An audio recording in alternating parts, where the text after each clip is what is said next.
It was supposed to be a weekend getaway, a break from the hustle of everyday life. My friends and I had been planning this camping trip for months. We had heard about this quiet spot deep in the forest Hollow Creek. It was remote, peaceful, and the perfect place to disconnect from the world for a while. The forest had a history, they said, but nothing too ominous. Some old local legends, but nothing more than stories to tell around the campfire. We arrived late in the afternoon. The sun was beginning to set, casting an orange glow over the trees as we made our way to the site. The forest felt untouched, no signs of other campers, no sounds of civilization. Just the gentle rustling of leaves and the distant call of birds. We set up our tents near the creek, the sound of flowing water soothing and almost hypnotic. The air was crisp and the sky darkened quickly. We built a fire and sat around it, roasting marshmallows and laughing as we told ghost stories. But then something happened. At first, it was subtle, a quiet shift in the air. I noticed the trees around us seemed unnaturally still, as though the wind had stopped completely. We all fell silent, and in the sudden quiet, I could hear it whispers. Soft, like a distant conversation, but just within earshot. I tried to shrug it off as the wind, but then it came again, clearer this time. The voices were too distinct to ignore. They weren't just whispers, they were words. I turned to my friends. "Do you guys hear that?" They were listening too. One of them, Sarah, looked visibly unnerved. "Yeah, it's coming from the creek." We all stared in the direction of the water, but there was nothing there, only shadows and the glimmer of moonlight on the surface. "Maybe it's animals," I suggested, trying to make light of it. But then the sound changed. It was no longer whispers, it was a voice, one I couldn't recognize. It was speaking in a language I couldn't understand, but the tone was unmistakable, urgent, pleading. "Shut up," Jack muttered, his voice shaky. "Let's go to bed. It's probably just some weird echo from the creek." We agreed, albeit reluctantly, and retreated to our tents. But as I lay in the darkness, the voice didn't stop. It continued to drift through the night air, sometimes too faint to make out, other times sharp and clear. The strange language felt almost familiar. At some point, I fell asleep, though I'm not sure how. The next morning, we were all exhausted, groggy, but we forced ourselves to shake off the unease and went about setting up breakfast. The creek looked normal in the daylight, peaceful, almost idyllic. But then we noticed something disturbing. There were strange symbols carved into the trees near our camp. I hadn't seen them the night before, but now that the sun was up, the marks were undeniable, deep, jagged cuts in the bark that formed intricate shapes, symbols that seemed to pulsate with some kind of dark energy. We tried to stay calm. "Probably just some old carvings," Sarah said, but I could tell she was nervous. But I knew better. I had read about these kinds of marks before, ancient symbols, used in rituals long forgotten by time. And they weren't just old. They were recent. The edges were still fresh, the wood damp with sap, as if they had been carved only days ago. But I knew better. I had read about these kinds of marks before, ancient symbols, used in rituals long forgotten by time. And they weren't just old. They were recent. The edges were still fresh, the wood damp with sap, as if they had been carved only days ago. That night, we made the decision to pack up and leave.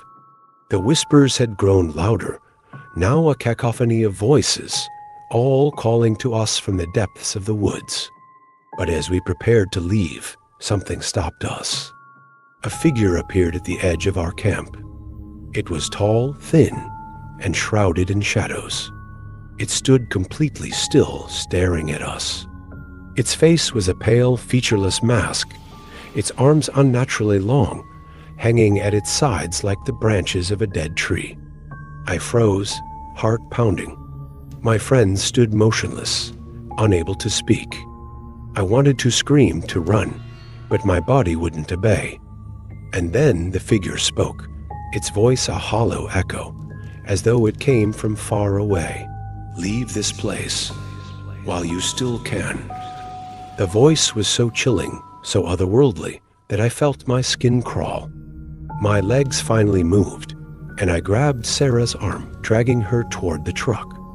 We didn't look back as we piled into the vehicle and sped down the winding forest road, the figure still standing at the edge of the camp, watching us.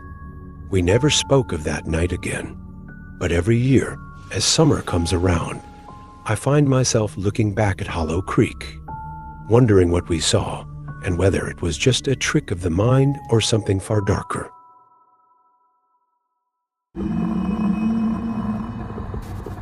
It was just supposed to be a solo trip, me, my tent, and the open wilderness. I needed to get away from everything. Work, relationships, all of it. I had a map of a secluded national park in my hand and a determined look on my face as I set out to the furthest, least populated area of the park. I arrived in the afternoon, and by sunset, I had set up camp. The evening was peaceful, only the sound of birds in the trees and the gentle breeze stirring the branches. As darkness fell, I built a fire and settled down with a book, listening to the crackling flames. It was around midnight when it happened. I had been dozing off by the fire when I heard something, a sound, soft but distinct. Footsteps. Not the kind you'd expect from animals, but human steps, deliberate, slow, like someone was walking carefully around my camp. I stood up, my heart racing. "Hello?" I called out, my voice cutting through the night. There was no answer, just the soft rustling of leaves as the footsteps stopped. I waited, my breath caught in my throat.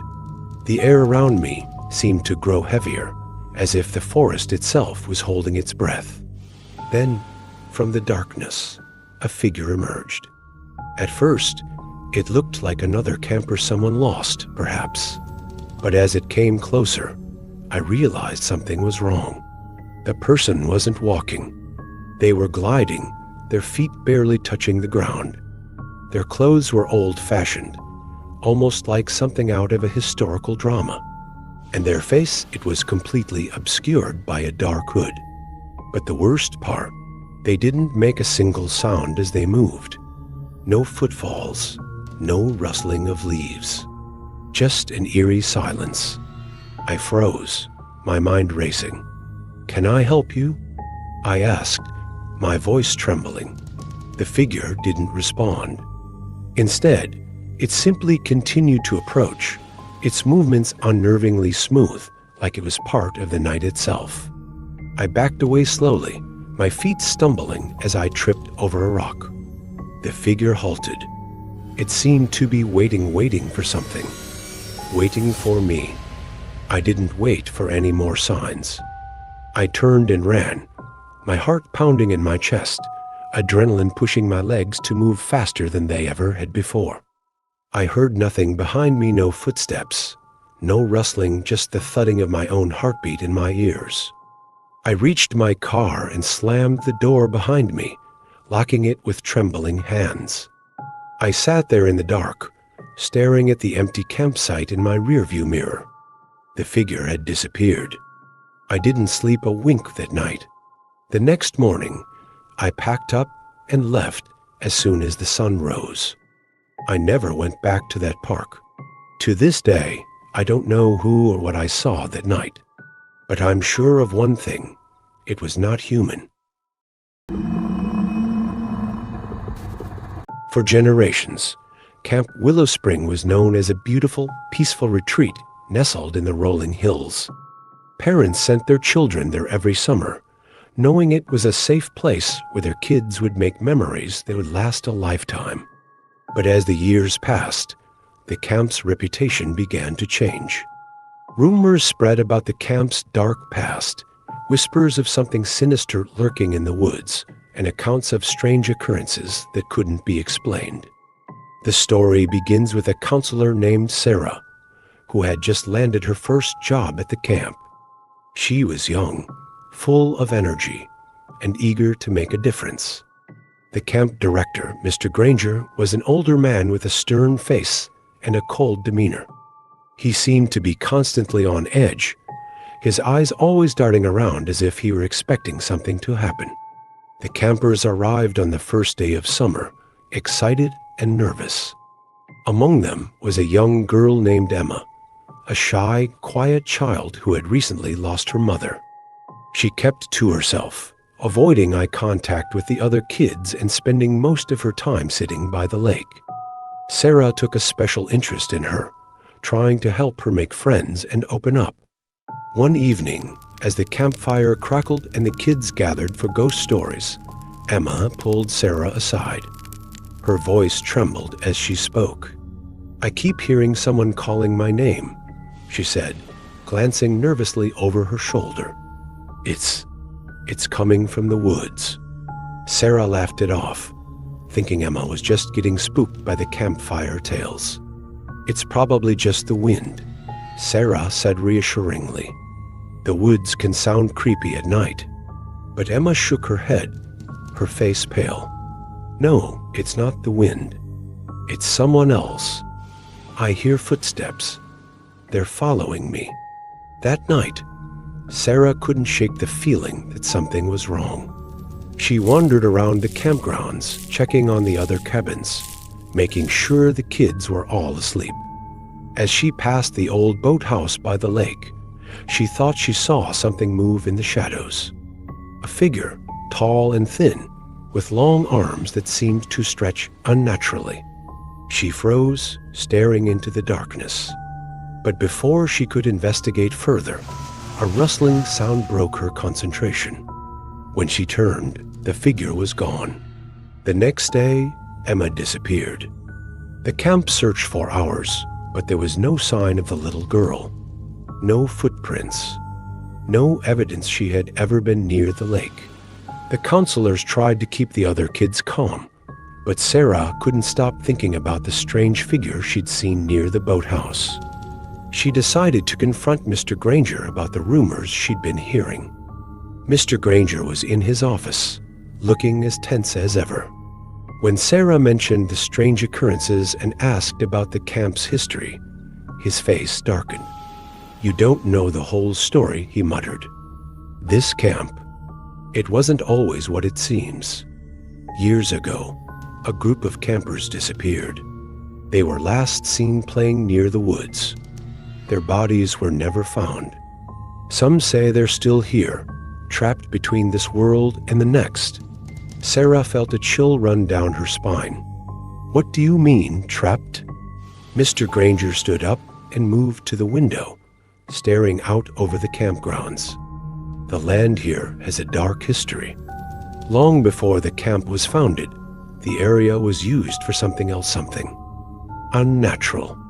The souls of those who died here, those who never got a chance to move on, they linger. They call out to the living. They drag people into the woods. And once you're taken, you're never the same." Sarah didn't know whether to believe him or not, but when night fell, she began to hear the whispers. Quiet at first, but then growing louder, more insistent. She stepped outside, her heart pounding in her chest, and followed the voices deep into the forest. The trees seemed to close in around her as the whispers turned into full-fledged cries. As she ventured deeper into the woods, Sarah saw flashes of movement, ghostly figures, pale faces peering out from behind the trees. They were the lost souls of the children who had vanished over the years. Some were smiling, but it wasn't a happy smile, it was a twisted, vacant grin. Others looked pleading, their hands reaching toward her as if begging for help. She tried to turn back, but the forest seemed to shift, the paths twisting and turning until she couldn't find her way out.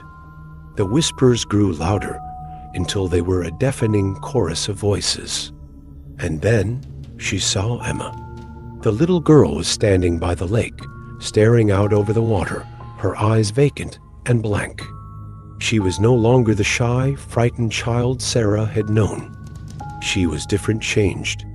Her mouth opened in a silent scream, and Sarah felt an icy hand close around her wrist. The last thing Sarah saw was the lake, dark and still, before everything went black. The next morning, they found Sarah's body near the lake, her eyes wide with terror. She was clutching a single piece of paper, a crumpled note that read, "They never leave."